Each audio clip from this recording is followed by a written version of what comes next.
Not how I was hoping that little meeting would go. I expected them to be rude and stubborn, of course, to throw baseless accusations with next to no evidence, of course, to have no intelligence, of course, though the young lady was disappointing in a way. But to then ask nothing, demand nothing, as if they'd been following my footsteps for no reason at all, unexpected. If not for the outburst of the very handsome but angry one, I would have almost believed them to truly be just random travelling thieves who targeted my tower purely for profit. I would have even believed the resemblance that one has to simply be a resemblance. But no, they clearly have secrets they sadly will die to protect. Heidelman thinks I'm overthinking all of this, and that they're simply undercover inquisitors. But Heidelman is not very intelligent, and they would not be acting the way they are if they were inquisitors. They would already have attacked. No, they have to be after the star as well, but for what purpose? What did they actually find at the tower? It matters not. I will not be finding out any time soon, I don't think. For now, I need to focus on aiding these fools with their little rebellion as best I can, and then slipping away at just the right moment. It has to be here, if not at the tower itself. It must be. So much effort spent getting this far. I just need to try and be quick, and then take it from this place while these fools are playing the heroes. It's a great risk. They will betray me the very second they can. They're followers of Sigma, after all. It's their nature. No, I might not be able to survive this errand. But that is what it means to play with the whims of fate, isn't it? And I am a servant to fate. I cannot let such treasure be wasted here. But if I do fall, they can't stop what's coming. They cannot escape the consequences of the many sins they have wrought upon the innocent and the weak. People like you and your friends, young doctor, you'll be the very first to burn when the great change comes. And it is coming, young doctor. Soon. Very soon. This is Red Moon Roleplaying. Siegfrieda, you find yourself in a very interesting situation. In some parts of the world, this would actually be considered quite a great honour being invited to a noble's house for dinner. But here you're not so sure. You're being guided into the outer bailey of this castle, Castle Wittgenstein, currently escorted by a great many armed guards. But what are the things you're looking for, and what are you trying to perceive about this place as you enter? What I'm mainly looking for here is places to hide, places to run, numbers of guards, and how they are armed.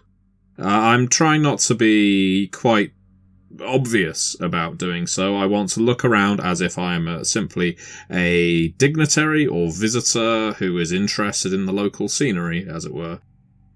I'm certainly not saying, "Oh, that would be a good alcove to hide in when things go down." But yeah, the main objective is just to get a feel for my surroundings and the threat therein. I can already tell that the fact that these guards are armed and everyone seems to be watching me, a couple of things. One, I wouldn't want to run up against them, but I can be fairly assured that they will be busy when the siege begins. And two, they don't get many visitors at this castle. If they are so interested in a simple physician wandering around with no finery and an escort, this must be a rare event. Therefore, while I am no tactician, or indeed strategist, I'm already quietly confident that as soon as the siege begins, they will probably panic before they, let's say, respond in an arranged and organised fashion. this place seems on its last legs, almost as close to ruin as the town itself. Certainly a reasonable assumption to make. Why don't you roll a perception check and see how you do? Well, at first I don't, so I'm going to roll again. As in I'm going to spend a point and roll again. Still a failure. I fail by 1 degree. It's difficult to make out a lot, but you realise that's because it's the middle of the night now, and already it's getting very dark. In fact, it's pitch black, especially with the sky above you that's very grey and stormy looking. However, you can make out a few things. First of all, your assumption about the guards seems quite reasonable. There should be more. More people watching the walls, more people patrolling, surely. And yet, they do seem a little bit ramshackle. You also notice as you're looking around the outer bailey already, you can smell something very unpleasant in the air. Is that rubbish on the floor? Is that weeds growing? You are then caught off guard by something you see to your right. Near the main walls, first of all, seem to be a bunch of buildings. Stable houses, maybe a barn of some kind, maybe some other buildings, you're not quite sure what their purpose is. But there's 20 or 30 people sort of hanging around them. You very quickly realise they have a similar appearance to the people you saw in the village. Largely poor-looking people just in rags, hanging around some cooking fires, sort of just hanging around, eyeing the sky aimlessly. It's almost like there's a little shanty town here in this part of the castle.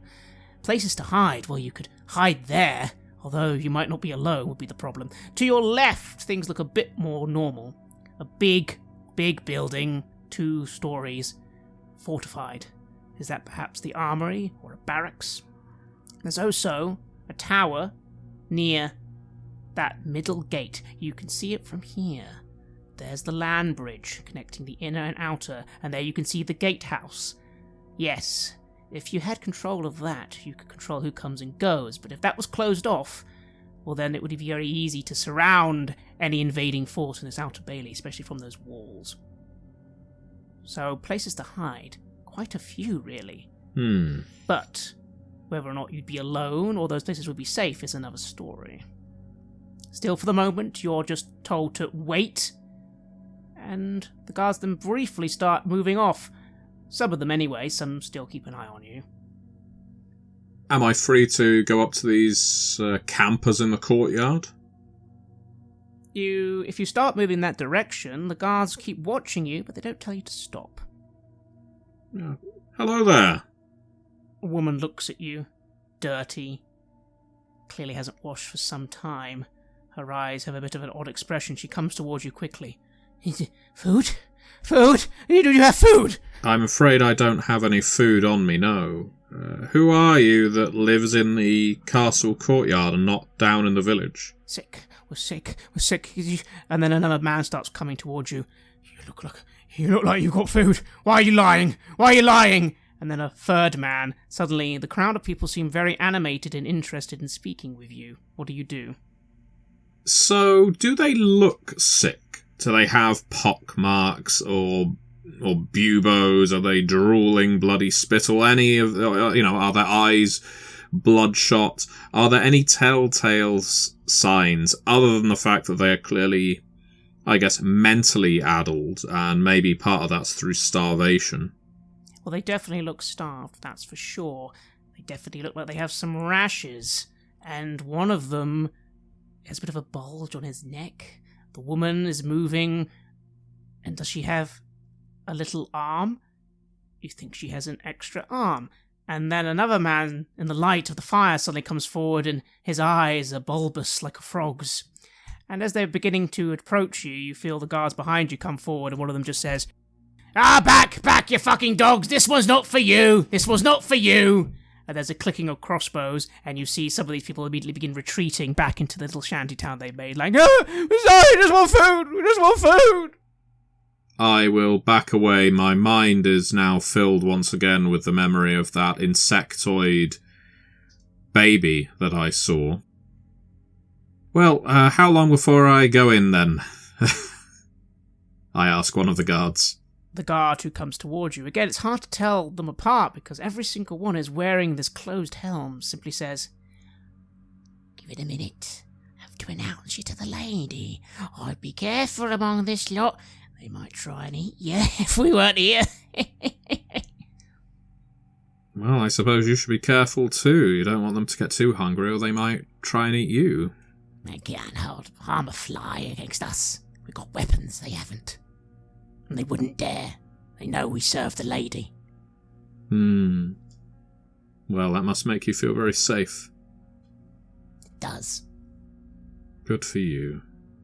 10 minutes pass in this awkward situation, looking at these people scrambling about, looking at these guards on the walls. Finally, that man with his mask returns. "Well, your lucky day. Everything's just being prepared, but dinner will be served soon. Miss Mercenary Doctor." Well, that's a longer title than I'm used to, but I thank you. I'm almost as hungry as those people out there. "Certainly." And then the man comes close. "After you've had your lovely dinner with the lovely lady, we could have a lovely long chat, you and I. It's going to be fun. You're going to tell me lots of things, like where they are, where their camp is, and what they're planning. Don't play coy. The doctor's told us everything." I will still look blank. I think you have me mistaken. My friends and I arrived on a barge. You seized its crew. We looked for a way out of town and couldn't find it. And subsequently I have come here, hoping to not only get answers, but also the freedom of my friends, the boatmen. I have heard that there are people in the woods. I mean, it seems to be the talk of the town. But knowing their location? "Oh, I'm sorry, miss. So you three aren't the three who went to visit the good doctor, asking where a known outlaw is, because we really want to help her. That wasn't you three." Oh no, is she an outlaw? I must attest, I had no idea who this person was. One of my friends, a friend of a friend, really. I think a relative of a friend, to be more accurate. I'm, as you have identified me, a Miss Lady Stranger physician person. I follow along with my more, I'll call them heroic, to be generous, comrades for whenever they receive injuries. They pay me well for it, too. The mask tilts a little back and then forth, and again at one point, Siegfrieda, as it tilts a little too far, which is a little unsettling. And then they simply say, "Well, maybe you are telling the truth, dearie. It's all right. I have methods that are very good at getting people to tell the truth, you see." And he briefly takes out from his belt a dagger. He begins playing with it.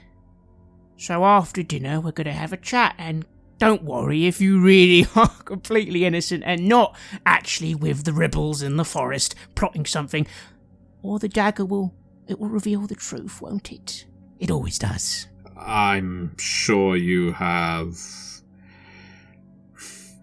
the wrong idea, sir. That little prick?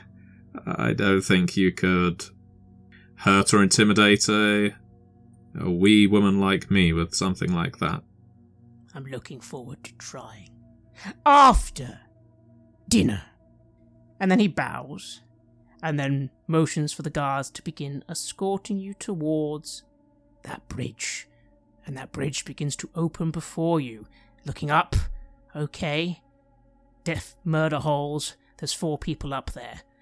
Again, if you could seal that place off, you'd have a perfect place to pin cushion anyone attacking, but only if you're in control.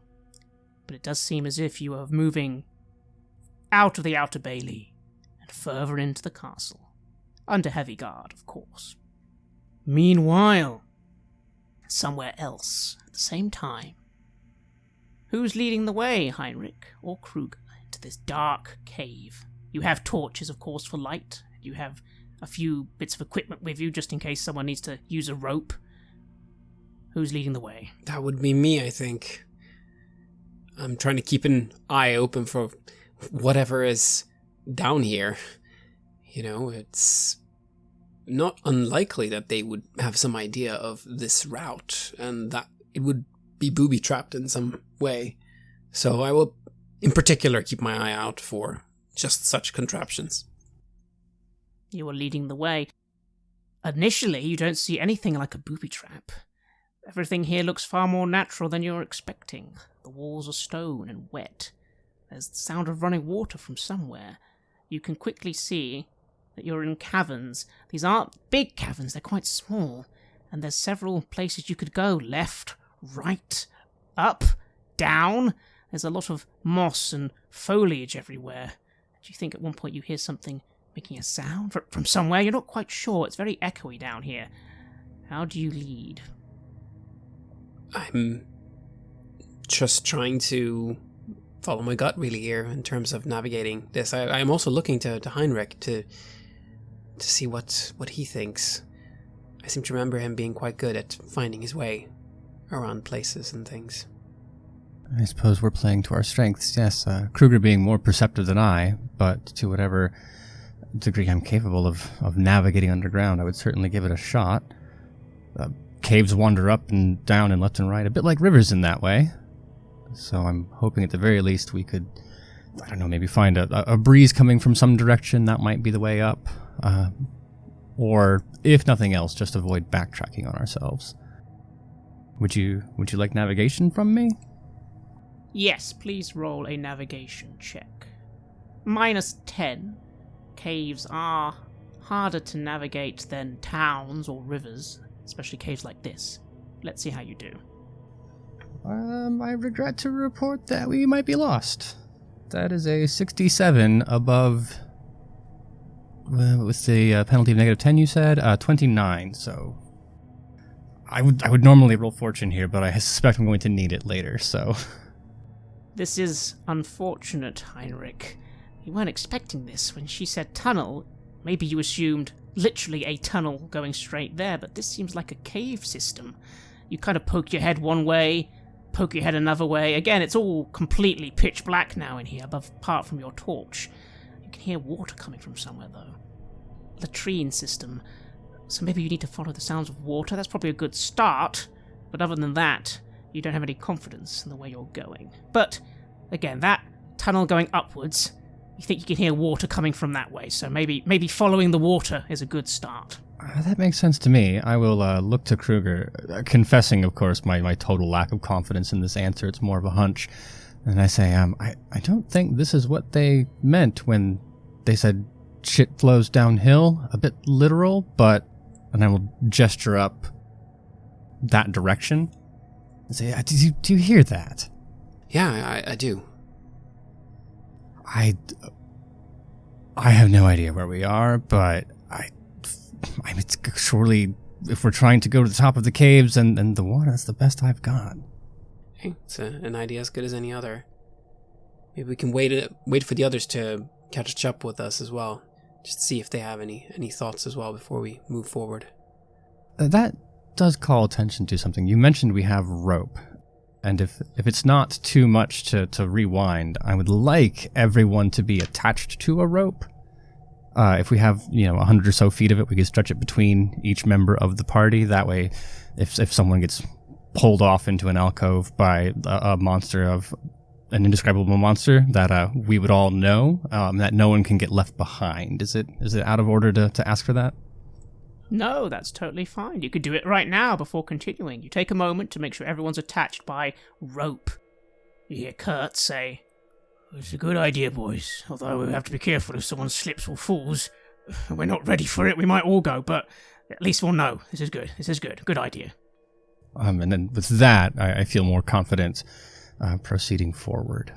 Or upward, as it were. So, does Heinrich take the lead as he goes forwards? Yes, I think the idea would be that he would lead from here on out then, seeing that he's now helping us find where we need to go. I'm in an abundance of bravery, but as we swap positions at the lead of our little coterie, I will ask kindly, just keep an eye on the ceiling for me, you know? Oh, yeah, spikes and stuff coming down and those kinds of traps. Yeah, I will.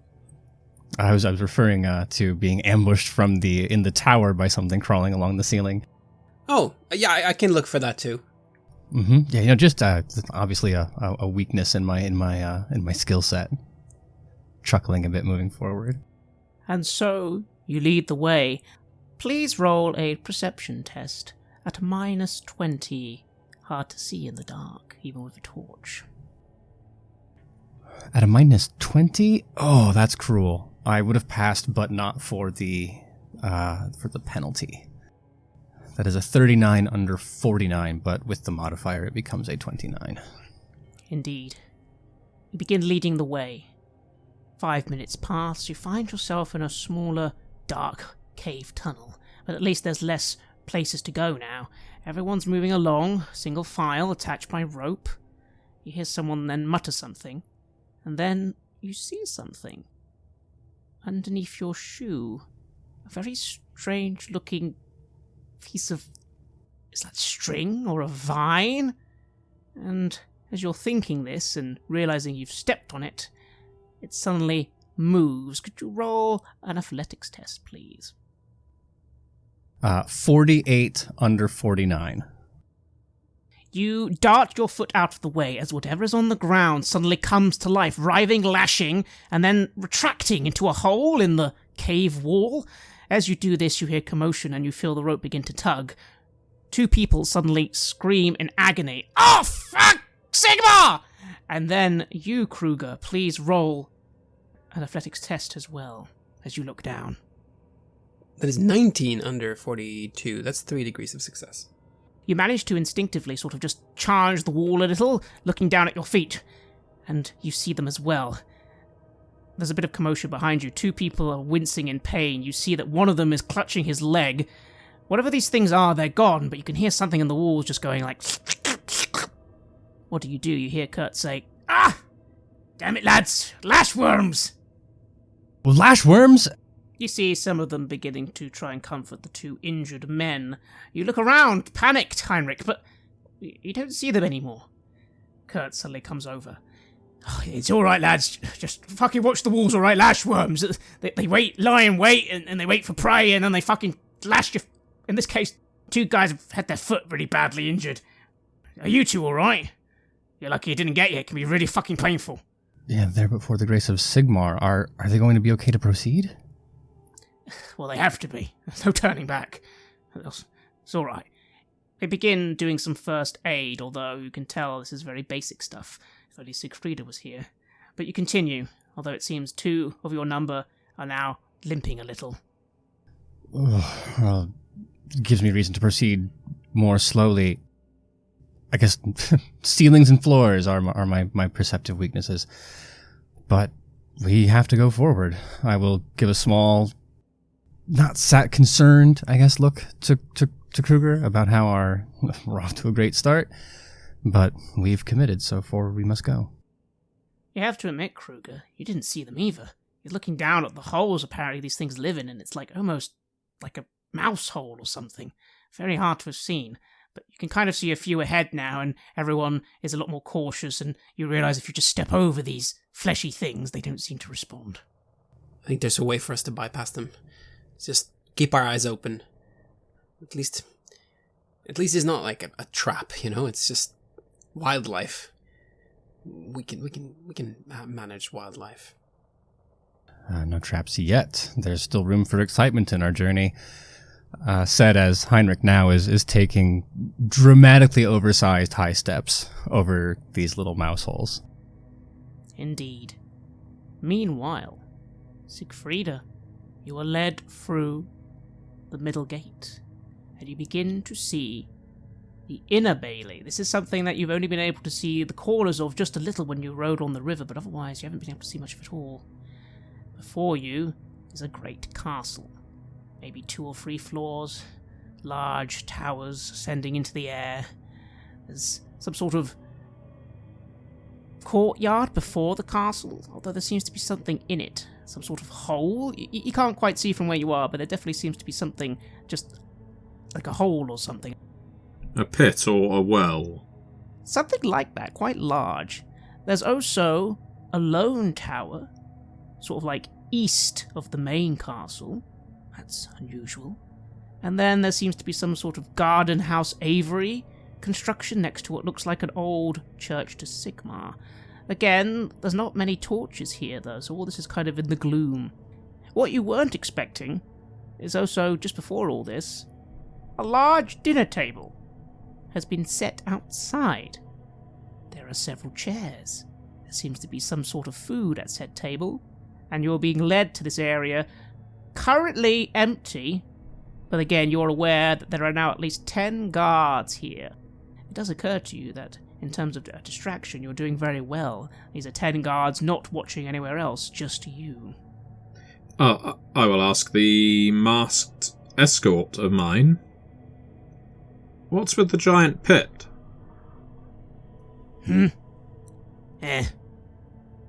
Just an old thing. I'm sorry? Old thing, part of the castle. The hole is part of a castle. Yes. Do you use it? Used to be used for beasts. Long ago.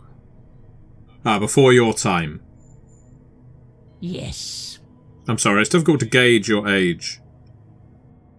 Not that old. Not that young, either. I don't really know anymore.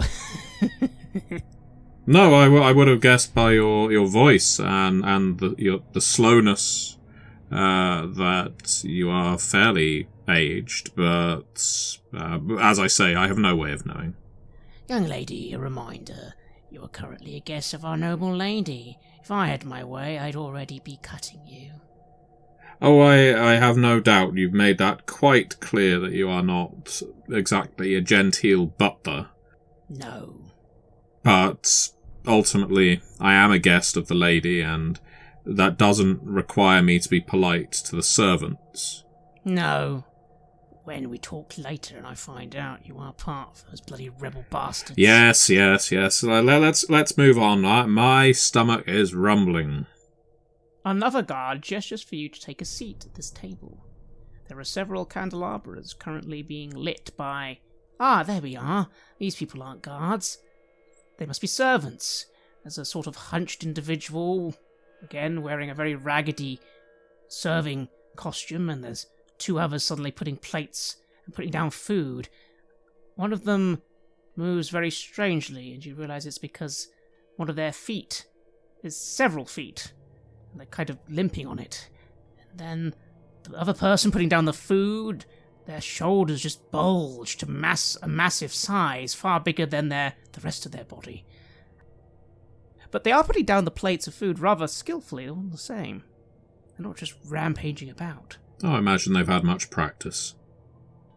What is being served? Is their food already on the plates, or are they bare?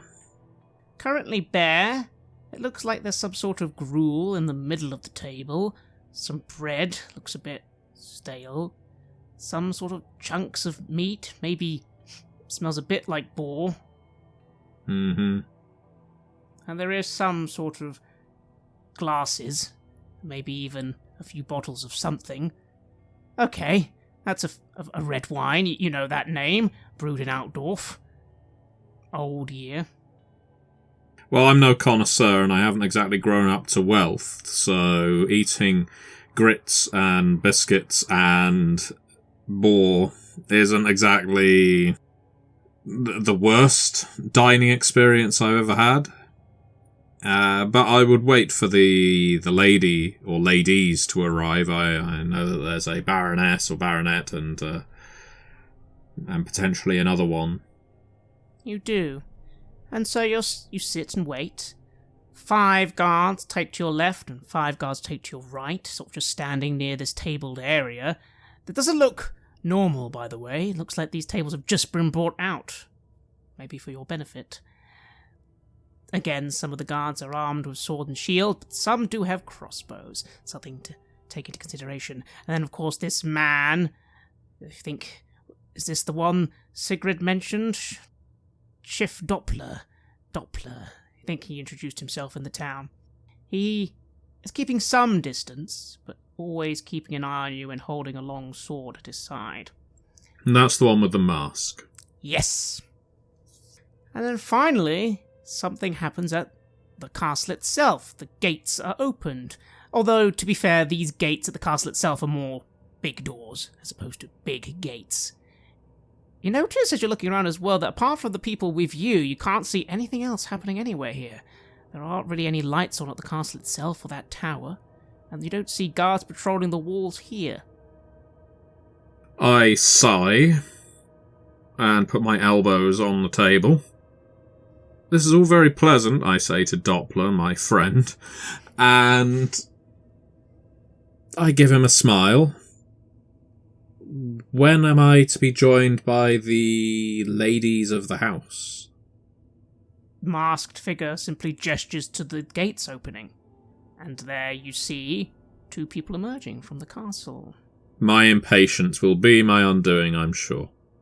One person runs forward then and very quickly moves to take a seat.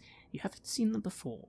They seem hard to tell their age. They could be a teenager, but gosh, they could also be like someone in their 30s. They're kind of wearing a weird veil over their face, long, dark, scruffy hair, but you think they're an adult. They're quite tall. They run to the table and sort of jump in a seat right next to you, and then move to grab your hand and try and shake it. What do you do? I will smile at first and say, to whom am I being introduced? Who knocks on Moore's door? Who knocks on Moore's door? Who knocks Moore's door? Moore's knock door. Hello, hello, hello, hello, hello, hello. Are you some children's entertainer? Funny, you're funny, I like you. The person drapes themselves over you. They are a woman, and well, what do? A woman is now draping herself over you. She seems to be dressed in very odd clothing, wearing a veil over her face, white clothing. It's very dirty, though, but maybe it once was quite glamorous. Well, while my expectation is this is some kind of jester, I can't completely rule out that this is one of the nobles, and that they are just completely maddened given events. So I will try and pry myself free from their drapery, and I will stand up from my seat. My name is Siegfried, I'm a physician, a guest in this house. A guest for more! More. She keeps saying more. Oh god, does she mean the god of death? A bit foreboding, that. Yes, it is somewhat. I've been looking forward to this feast all day. As have I. A feast! A guest! We don't have guests. Very few guests. Oh, a guest! And then the other woman comes forward. You recognise this one a bit better. Same cloak, same brooch, dark eyes, dark hair. And she sits at the head of the table and says, Camilla, please. Camilla, please. Calm yourself. This is not a way to treat a guest. Well, Marguerite, you said I could play. You said I could play with the guest. No, later. Please sit down. My apologies. I am so sorry for my cousin. She is just very excited, you see. I rather expected that you were related. Which one of you is the lady of the house, if it is not too impertinent a question to ask? The woman, Camilla, sits down with a bit of a pout. Seems to have upset her by not returning her affections, but she does as she's told. The woman at the head of the table simply says, Oh, I'm so sorry, good doctor. I am Lady Marguerite von Wittgenstein, but Mother, the Baroness, cannot be joining us. I have to apologise. My family are be very rude, but my brother is a bit of a wastrel at the best of days. Father is unwell, of course, and well, Mother, she'd rather eat with her cats. I'm sorry. Your family is much larger, more expansive than I had been given to understand. Well, why would that be so hard to understand? Your people down in the town, or is it a village by your reckoning? Or maybe even a hamlet, seem to think there were only 2 women that lived in this castle. Oh? How strange. No, Mother is still well, and Father will be well. I just need to work on him, but, well, I'm sure you've observed already that illness has come to our little home, and it is difficult to maintain. Maybe that's exactly why they have lost sight of who rules them, my lady, because if they don't see their rulers, they must have lost track of who is actually in charge. If the only interaction they have with the nobles is the occasional press gang that drags a number of them off to the castle for this reason or that, you can hardly fault them for forgetting. No, you speak very true. Wonderful. Please be seated, be seated. And she sits at the table. Oh, yes, of course. I'll sit down again. What a wonderful spread. Please do eat. So tell me, please. Tell me all about you. Tell me your name. Well, I am equally fascinated by you, my lady. But before I do you see this staff I walked in with? I haven't made reference to it, but I am still carrying the staff that we liberated with the crystal head that was from Wittgenstein's tower. Yes, you do indeed show off this staff that you've been carrying. I've been using this as a walking stick, you see. But this is one of the main reasons I wanted to come and see you. I thought there's no reason that we can't treat as... Well, while I am certainly your lesser, my lady, I am just a peasant who has learned the arts of surgery and some apothecary skills. I don't see why we cannot speak to each other honestly. Oh, of course, but please don't say such things. You are a doctor. You are a scientist. Yes, it's what you said in the village. Don't let anybody tell you that you are lesser than them. People like yourself, and well, I hope myself. No. We are special. We make the world better. So yes, a staff. How fascinating. What do you use that for? Well, you don't look like you have a problem with your legs, or do you? Oh, no, I have no such crookedness about me, and I eat enough fruit that I am unlikely to develop such, despite its cost, I will say, especially in your community. The reason I mention the staff is because I have reason to believe that this very staff belonged to one of your ancestors. One of my ancestors? Yes, that's right. Well, the person that sold it to me, obviously omitting the fact that we raided this guy's tower, or stump of a tower, was one Dagmar von Wittgenstein. Grandfather? Something that belonged to grandfather? I assume he has departed this mortal coil. Oh, my, yes, a very long time ago, before I was born. I was given to understand, and this is the story I was told, and please feel free to help yourself to food while I talk. In fact, allow me to plate some for you. No, please, I don't need to eat. The cousin, on the other hand, Camilla, begins just digging into a piece of meat with her hands. Well, allow me to feed your cousin, then. As I say, while I appreciate the honorific of me being a doctor, I am just a physician. I'm not yet that well trained, and I am still a peasant, so as you are my betters, I would feel a lot more comfortable if I was doing the service. Well, I do have servants for that, and you see a servant sort of looking at you with 6 eyes in their cheek, and looking at you very curiously. Well, I would hate to step on however many toes that man has. So, I would guess I will tell my tale. And so, the story that got to me, as I've recounted it, having been recounting it now for the last 8 or 9 minutes, concluded with this merchant telling me that Dagmar von Wittgenstein left this staff in his ancestors' care when hunting some great fallen star from the sky. And he said, "Take care of this, for when I return I will want it back." But, tragic as this tale was, brave Dagmar did not return. Therefore it was believed that the fallen star was foul, maybe even cursed, and that anyone that came into contact with it would become blighted.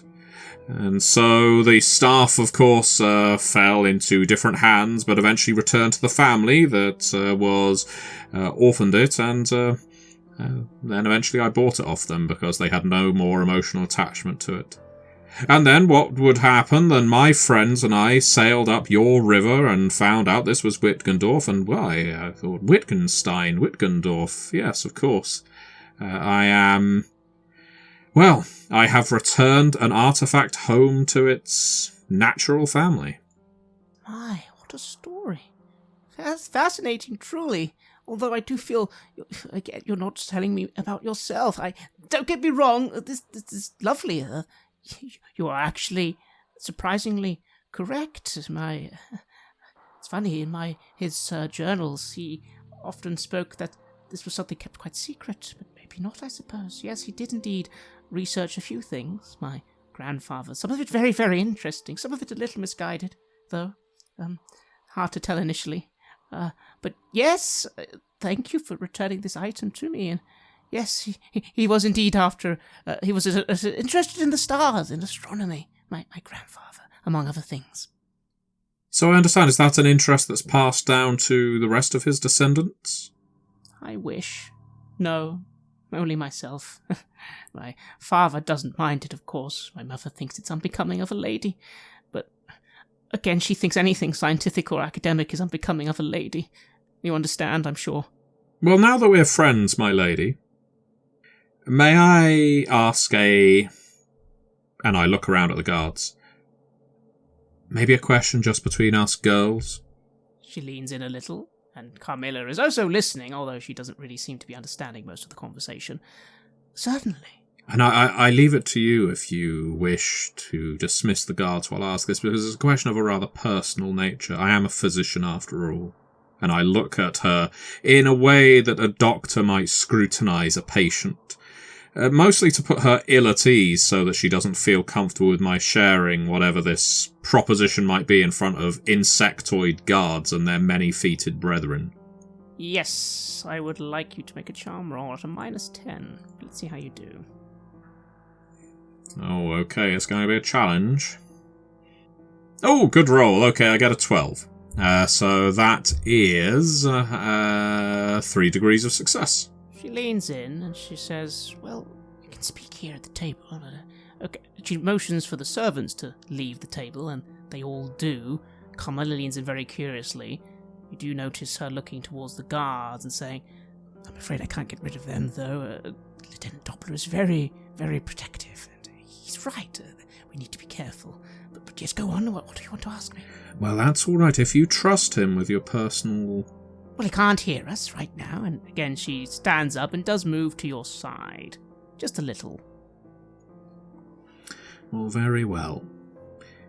You see, as a physician, I am aware that as your family advances in age, that you do not have a husband, a mate, and no children.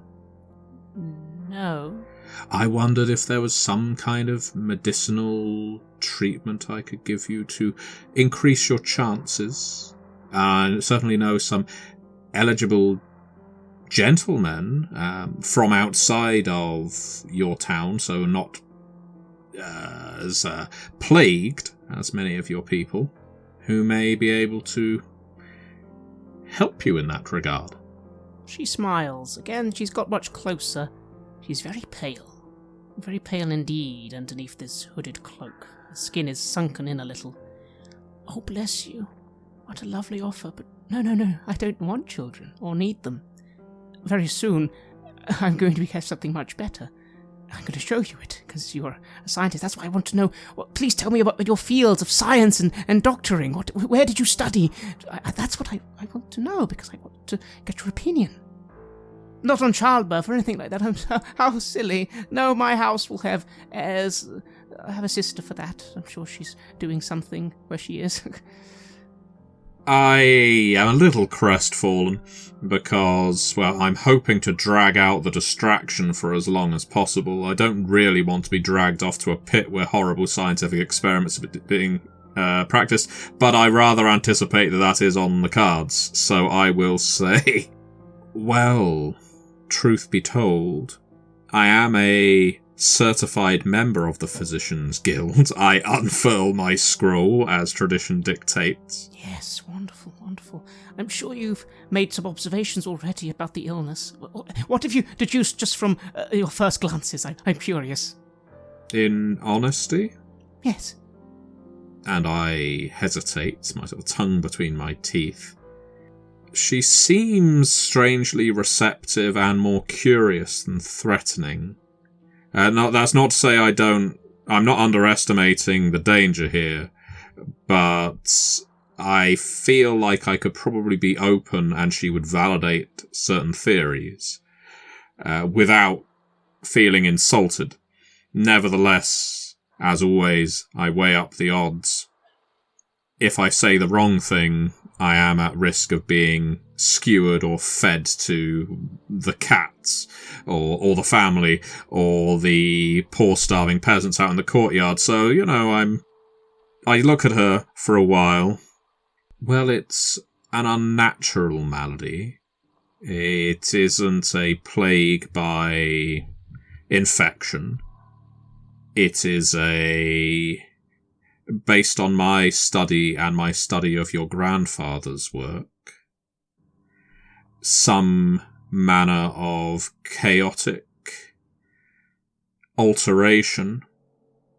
The mutations, yes. Yes, that likely emanates from here. Oh. Well, an artifact. Well, oh, no. See, these lands have been cursed for a very long time. Well, see, that is where I am uncertain, my lady. Because if the lands have been cursed, you look the fine figure of health, I lie. And your cousin, while eccentric, is delightfully entertaining, still lying. You do not bear any of the same hallmarks as your peasants, is my point. Well, my methods have been better at keeping myself mostly safe for a time, but you are preserving so well, my dear. Did you say your name was Siegfrieda? I did. Why have you not extended those methods to your people, if I may make so bold? Oh, we're in the process. In fact, we might finally, she whispers, finally have the cure ready. Well, that's delightful. Yes, I know. But that's why your coming is so fortuitous, because she looks up at the sky, and you see a lightning flash, a bit of a rumble. You think it's going to storm soon. And she looks down at you and says, you see, I think tonight I will be able to conduct the last part. And you see, then, I'm going to be able to cure everyone. Isn't that wonderful?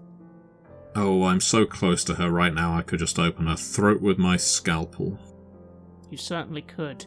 But I would then die horribly. And as you're thinking that, she steps away and heads to the front of the table again. And your conversation continues. But it does seem, Siegfrieda, that however this conversation is going, it is going. Time is passing. You just hope you're giving them enough time. Down in the tunnels, Heinrich.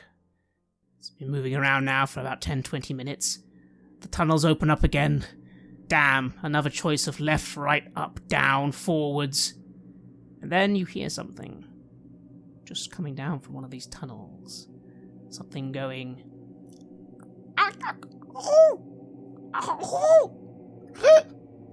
A very unusual sound, and it echoes everywhere. You think it's coming from the left, but it could also be coming from the right, beneath you, above you. What do you do? Oh, I don't like that at all. And I'm going to assume that I do not recognize it, but first things first is to stop the procession. I'm holding a hand in the air at the very least so Krug can see it behind me, and then crouching down out of reflex. We've established that I'm not especially knowledgeable about what may or may not be happening down here, but no, any amount of strange noises, especially after being warned that there's wildlife, emphasis on wild, perhaps. I'm in no mood to go blundering further forward and into whatever it may be. If the I suppose the noise of the group has died down a bit and kind of tilt your ear in that direction, is it possible to narrow down where it might be coming from? Make a perception check. No minuses, because you've stopped and are really trying to listen hard. Okay, that's a 92. I really hope Kruger hears it. You may make the roll as well, Kruger, but only once. 74. That's no good. You think it might be coming from either the left or the right. Left or right. Not up, maybe. Left or right. It happens again. You see some of the people behind you kind of go for their weapons, like, what on earth is that? It's a good call. I think I'm operating under the assumption that whatever it is, it's moving closer. The hookworms, or I've forgotten the name. No, Heinrich will call them hookworms. He has no idea. The lashworms were at least stationary. This sounds like it's moving, so I would instruct to my companions. All right, quiet lads.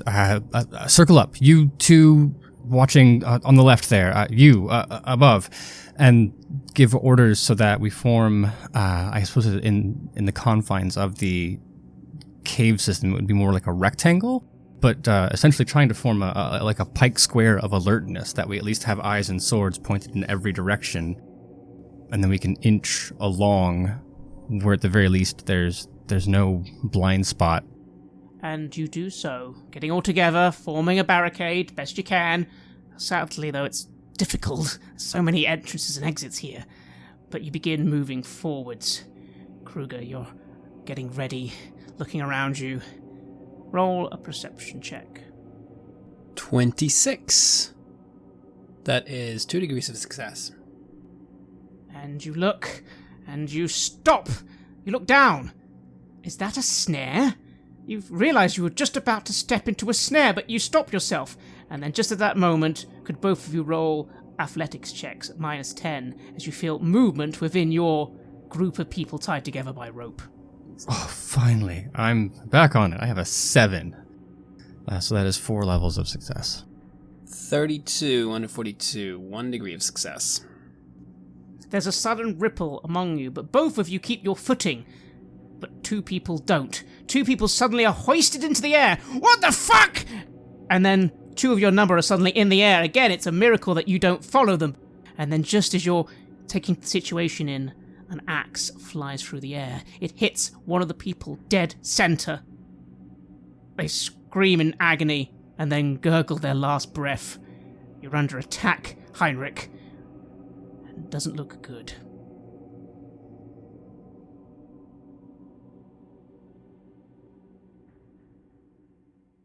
You have listened to an episode of Red Moon Roleplay, where we play the legendary campaign The Enemy Within for Warhammer Fantasy Roleplay 4th edition, published by Cubicle 7. In this second part of the series, we are tackling Book 2, Death on the Reich.